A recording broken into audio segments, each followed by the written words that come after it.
This is the You Ask, the Pros Answer podcast. Do you have questions about an upcoming exterior contracting project? We've got answers. Welcome to the You Ask, the Pros Answer podcast. Hey, welcome to the You Ask, the Pros Answer podcast. Your questions answered by the pros you trust. My name is Cole, and with me today I have Aaron Rogers, owner and president, founder of Pro Exteriors. Aaron, happy Friday to you. Happy Friday, Cole. So, Aaron, last week was one of the best times I've had recording and editing and researching for one of our episodes. I love history, and you took us down memory lane last week, sharing one of your Hall of Fame projects. Yeah. And I learned a lot. And so, audience, if you're watching this, obviously you are, go back and listen to that one. Or if possible, go back and watch it. There's a lot of cool visuals that go along with that project. However, as we're recording this, it is Friday, June 13th. Friday the 13th. That is not the day this is coming out, obviously. But we're recording it on Friday the 13th. Do you know the history of why Friday the 13th is considered to be like a spooky day, or why it's unlucky? I knew at one point, and I can't think of the reason. Well, so I went to Wikipedia and did a little digging, and there's not one clear definitive answer. But one thing I found kind of interesting, we think of the Friday the 13th movies, and 13 is a lucky number, but I didn't even know why 13 is considered to be an unlucky number. A lot of hotels refuse to have 13th floors, and yeah. Some people attribute it to Christian history. So the Last Supper, Jesus and his 12 disciples, which makes 13 people, which included Judas, who then betrayed him. So some people attribute it to that. Some people say that Friday is an unlucky day because as Christians, we celebrate Good Friday, but that was the day that Jesus was crucified. So that's one theory. There's another theory about the Knights Templar. I only know about them because of the oh my goodness, the Nick Cage movies, the National Treasure movies. Yeah. There's some, I think, Greek mythology. Anyway, it's Friday the 13th. Last week we talked about a Hall of Fame project. Yeah. This week I want to get a little spooky, a little scary. And I want to ask you to share one of your nightmare projects. So you're going to think this is kind of creepy, and I'm just now putting the kind of realizing this. 13 years ago was when this project actually took place. So okay. That's really strange. Okay, so this is year 21. We're 5 months into year 21 for my company. Right around 12, 13, 14 years ago was right when I was in the transition of going from wearing a tool belt every single day to becoming an actual owner. I was still, I'd say, half in, half out. I had I pretty much ran everything on the back side of the business myself, and was doing all the sales, the project management, running materials, everything you could possibly think of. I was doing all that, but I had, at the time, there were 5 guys, I believe I had. Yeah. So at the time I had 4 guys, sorry. So I had 4 guys working for me. At the time, we were pretty much 100% only doing roofing. We never really touched any siding. We didn't really do any windows, doors, or anything else. It was 100% siding. So we had a really, really big roof that we signed. It was one of those ones where it was going to be, for our crew, was probably going to be a 3 or 4 day project. Oh, wow. So yeah. Yeah, I mean, it was, again, 4 guys could do a lot. 4 guys could do a lot. It was a big roof. We were assuming 3 days. put the fourth day in there just for the what if factor. You don't want to schedule too tight. So in order to try and get a jump start on the project, I brought in another crew specifically to help with just tear off. These guys were coming in, and we were going to be on site, but our role was going to be more getting the roof weather tight. When I first joined on as a GAF contractor years ago, one of the things they always talked about is the fact that you could technically weather in a roof without shingles on it as long as you installed all of the other products that GAF sells properly. So, if you have ice and water on the eaves, if the drip edge is installed properly, ice and water on the rigs, ice and water in the valleys around your penetrations, whatnot. And as long as you cap nailed your underlayment down as it was supposed to be installed, that technically you could tear off a roof and it would be weather tight. So I was perfectly fine. We had checked the forecast going into that week. Folks. There was absolutely no rain in the forecast whatsoever. And I was perfectly happy with if we could get the roof torn off in one day. And as long as it was papered back in by the end of that first day, I was perfectly confident in our ability to get it done in 3 days, and I was perfectly confident looking at the forecast with not a single storm in the forecast. So, it was a very long day. We started around 7 a.m. Guys showed up. We were there.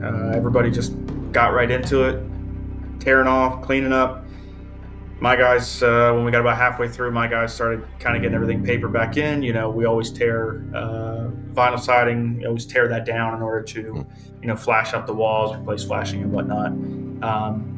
This house was a steep, I think everything on this thing was a 10-12. The entire house was a 10-12. So not something you can just stand on easily. You've got to be roped off and brackets and whatnot. So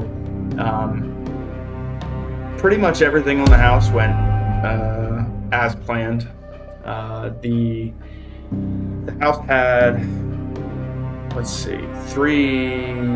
two big dormers and one small dormer. Okay. On the rear of the property, it kind of faced out to some water. The two big dormers on the backside, took siding off, flashed them properly. There was a smaller dormer on the front of the garage, on the front of the house, that same thing, took siding off, flashed over it, just like we normally would.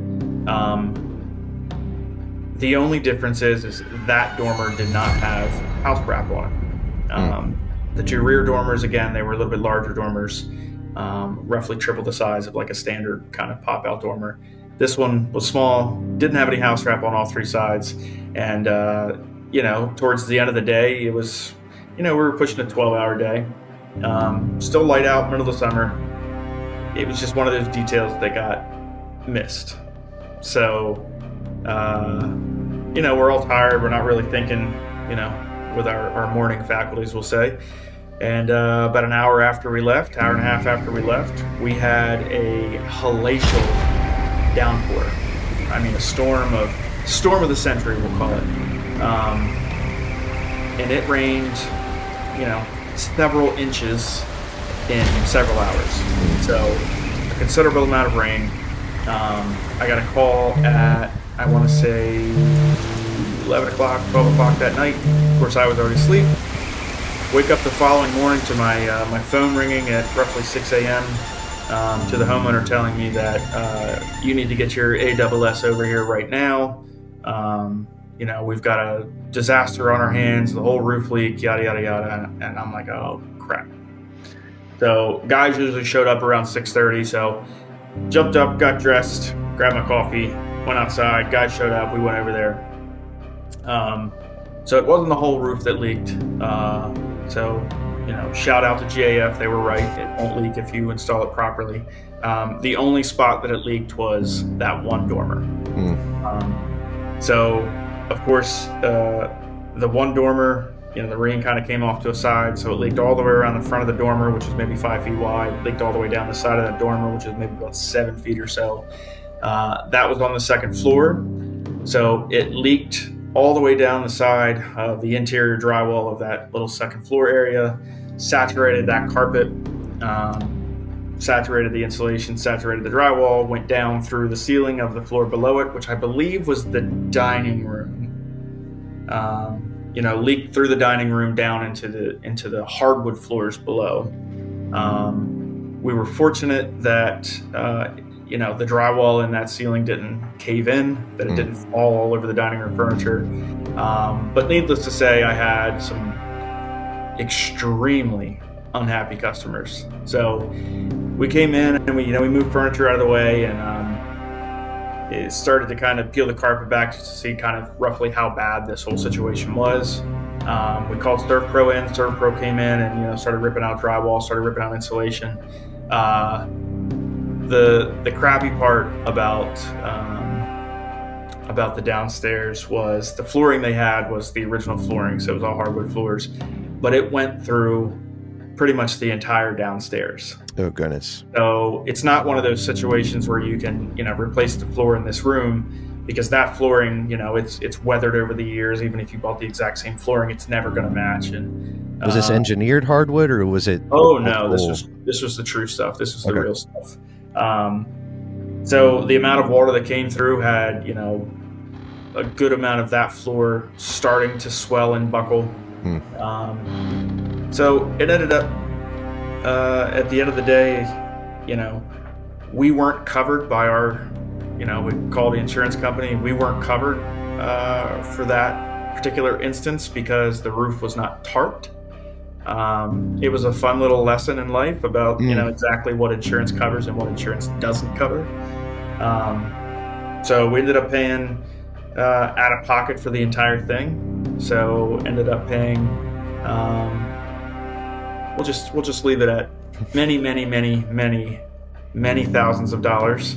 Paid ServPro, obviously, paid for drywall, paid for carpet, paid for insulation, paint, new trim, new floors throughout the majority of the downstairs. It was a very, very expensive lesson. I'll take 95% ownership. The other 5% I'll put on the weatherman, because he lied to me. So we came back in and, got it all weather tight, stripped it all out, went ahead and, finished the roof, obviously, to get the rest of the house weather tight. Came back in over the next several weeks, got the floors redone, got everything put back together 100%. Customers were happy. They understood that it was kind of a fluke thing. They had also, been checking the weather, so they realized that, we should have been fine. It shouldn't have been an issue. Yeah. But, in reality, the way we do things now, I would never in a million years do that roof the same way. It was a great way to learn that, you only tear off what you can put back in the same day kind of deal. So, yeah. So 4 days, 4 days turned into, you said, several a few weeks? Okay. Yeah. Several weeks, I think, by the time we were all said and done. Couple of tens of thousands out of my pocket to make it all right. But at the end of the day, that's, it's what you're supposed to do, right? You make a mistake, you own up to it. And yeah, and learn from it, obviously. You've already shared a couple of the things you learned. Yeah. Couple. What was the list? If you could just kind of list them off, what were the lessons learned? Number one lesson would be, don't tear off more than you can put back on the same day. That was the easiest lesson to learn. Trying to get ahead of yourself or bringing in extra people thinking you're going to, light the world on fire. Probably not the best way to do that. And then the other thing is like, as far as the details go, like if you're pushing yourself so hard that at the end of the day you can't think straight, then maybe you're pushing a little too hard. So, the no paper on the dormer would be something we would never leave overnight. Even if we could control the entire environment and know for a fact it wouldn't rain, we would have never left it like that. So Sure. It was just one of those things where it was like the end of the day, guys working on this side to finish up, guys working over there, guys working on the ground. You just get to the point where you're so exhausted, after pushing your body mentally and physically for 12 hours straight, nonstop. And it was the middle of the summer. We're not talking about, this wasn't September. This wasn't, March. This was like May or June. And it was hot. We Yeah. were, yeah. But Um, yeah. And then I would say the last lesson, which took a little longer to understand, was exactly how insurance policies work. Um, leaving that, realizing that I was like, how do I pay all this money and I'm not covered for that?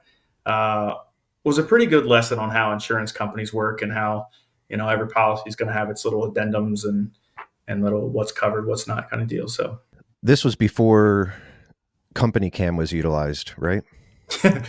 yeah, So I'm thinking about not just the lessons learned, but the way things have changed for us as a business since then. drastically. I'm thinking about CompanyCam now. You would likely be in the office. You'd have eyes on the job remotely. Josh, our project coordinator, would be there. He'd be a second set of eyes. Our crew, Correct. our roofing crew's been with us for quite a while. Yeah. There's just 13 plus more years of experience Agreed. than that. Yeah. Yeah. And, we have, a lot more capabilities now than we did back then. Now we don't rely on one single weather app. We rely on multiple. And we have the Equiptors that we use for debris, which would have, drastically cut down on some of the manpower needed, the amount of effort for cleanup and stuff like that. So, I mean, if you take that job, if we did everything on that job the exact same way, but had the same equipment and everything else that we had now, like it would have cut many, many hours off of Yeah. that project for that particular day, and likely that dormer would not have been left like that. So, For the homeowners watching this, what lessons should they take from this? man, it's hard to say. In that particular case, like, your goal is to always, hire a contractor that you can trust. But, we see, I was on Facebook this morning and saw someone post on there about a contractor they hired that was highly recommended in one of the Facebook groups, and did a horrible job and has walked away and is not communicating. Um, I know several guys in this area that, had fairly large companies that ended up getting to a point where they got themselves in kind of a financial bind Hmm. for one reason or another, and started robbing Peter to pay Paul, and ended up getting caught up that way. So, I mean, you can do a lot of things to kind of mitigate your risk in that situation. Um, I don't know. I would say realistically, we always say, check, make sure everything's in writing. Get a copy of their license, their insurance. And at the end of the day, I mean, there's only so many checks and balances you as a homeowner can really put in place. Um, we can tell stories like that and constantly like reinforce that, like, yeah, that's the type of contractor that we are. We made a mistake. Our insurance didn't cover us, but we still stepped up and took care of it. A lot of people will say that, but it doesn't necessarily mean that it's going to come true. So, yeah, I mean, like we said, I know we've done episodes on this before. Get everything in writing up front before you ever give anybody money. Don't ever give anybody more than 50%. I mean, I think that's even a little heavy depending on the size of the job. Um, if it's a 1-day job, 2-day roof job, like, don't give people all the money up front. That's just, be smart about these things. Yeah, I mean, you can always check like supplier references. Where are you going to get the materials from? Okay, let me call that supplier and make sure that they're solvent at that company. Make sure they're paying their bills there. Yeah, I don't know. I mean, your homeowner could always walk outside and say, "Hey, you're not going to leave that like that." But again, that's not necessarily their responsibility. Yeah, they might not even realize that would be Agreed. a thing. Was there any talk of the homeowner filing a claim on their homeowners, or was it? No, I never let the conversation go there. When we met that morning, my first thing was to assess the damage, kind of like exactly where the damage was, and then go outside and kind of find the root source of everything. As soon as I figured that out, I went inside, took 100% ownership of everything, and simply tried to reinforce to the guy, like, look, no matter what happens, we are insured. Yeah. we'll 100% make this right. You let me know what you feel comfortable with. The decision to bring ServPro in was like his decision. We could have easily torn the drywall out, pulled the insulation back, pulled all the rugs and everything back. All of that stuff is stuff that we could do. He chose to bring a third party in, and I was perfectly okay with that. He wanted, what most people would consider the professionals in that particular environment, to make sure that, we didn't have mold growth and that what needed to be torn out got torn out. So, yeah. So, once he said, I want to bring in ServPro, I was like, go for it. If you want to bring them in, like, by all means, I can help. I can not help. You tell me what you're comfortable with. I told him, like, hey, I'm going to file a claim. This is the first time this has ever happened to me, so I don't exactly know what's good, this is going to entail. But no matter what, like, please just communicate with me. We're going to go fix the outside issue. We're going to get the dormer weathered in, and then we're going to continue moving forward with the roof. So you just communicate whatever you need from me. Obviously, like, we're not going to make you pay for the roof until, like, everything is done to your satisfaction. And it took, like I said, it was about 3 or so weeks after the incident occurred before everything was 100% fixed, painted, prepped, furniture all moved back in place. And at that time, the customer was completely happy. Thanked me over and over and over again for, being, on the level and being a man of my word. Yeah. When I told him that, when my insurance company notified me that we wouldn't be covered, I was honest, and I went to him and I was like, hey, I just want to let you know, my insurance company is no longer involved. They have basically said, because of X, Y, and Z, that they're not covering this, that we're 100% liable. But I just want to rest assured that, we're here, we have the funds, we're going to make all this right. We're just going to continue to work together to figure out exactly what needs to be done in order to get you back to, the way things used to be. So, honestly, communication was the biggest thing. So we communicated through the entire project. I just constantly reinforced that, we're here to just make him happy and make him satisfied. And I think after that first week, I think he realized really quick that we weren't just going to leave him. I never once asked for a check. I never once asked for money. I never once turned him down for any of his requests when he said, like, I think I'd like to pull some drywall over here. I know ServPro didn't do it, but I just want to be, sure. I want to pull this. Like, I never once told him no. I wanted him to be confident when we walked away that everything was right. So, well, and I know you did that because you're a good human being. But for business owners watching this, here we are, you're recounting this story 13 years later, and I'm sure you didn't do it thinking, oh, well, this guy's going to leave a terrible review, I'm never going to get work in this town again. But that could have been the reality if you had just been like, you know what, this is too much for me, like, and just bolted. Yeah. So I would say, as a homeowner myself, trust your gut. We are listener, we live in a house that's 12-ish months old, and we've had this ongoing electrical issue in a house that shouldn't have electrical issues. And we didn't get to choose the contractor because the builder chose it.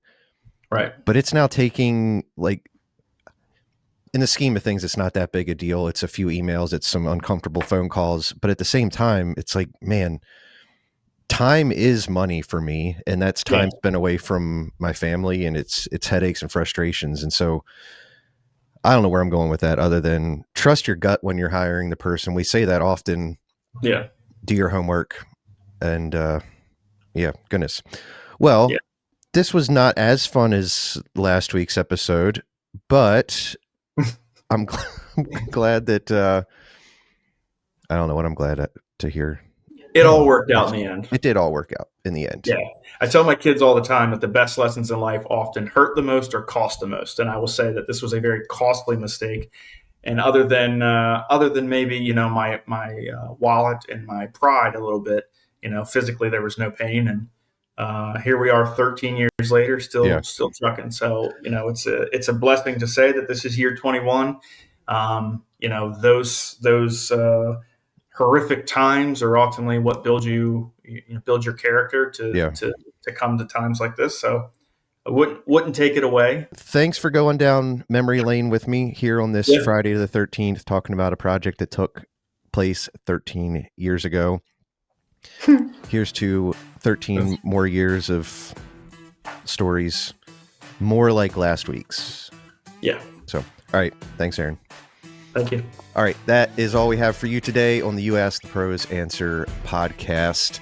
Hey, would you please continue to get the word out about the show? The best way to do that is to leave a 5-star review on Apple Podcast. Simply tell a friend or follow us on social media. We are on Facebook and Instagram. If you are watching this on YouTube, please hit the subscribe button and click the notification bell. That way you never miss one of our uploads. Before we go, we want to hear from you. What are some of the questions you have related to exterior home remodeling? Or maybe share one of your nightmare or Hall of Fame project stories. If you're a homeowner, share a project that you had done at your home. If you are a contractor, you could be anonymous, I guess, if you want, or log into your friend's YouTube channel or whatever. But let us know. Send us your questions to info@askproexteriors.com, and in the subject, put You Ask. If you are facing an upcoming home project, we hope that this has helped you in some way to tackle it with confidence. Remember, knowledge is power, and a little research goes a long way. Until next time, happy homeowning. The You Ask the Pros Answer podcast is produced in-house by the Pro Exteriors team. Pro Exteriors is the exterior contracting division of Empire Construction Group, LLC. This podcast is intended for informational purposes only. It should not be considered legal advice. For more answers to your questions, please subscribe to this channel and podcast so you'll never miss an episode. Do you have an upcoming home remodeling project? Find more answers to your questions at askproexteriors.com.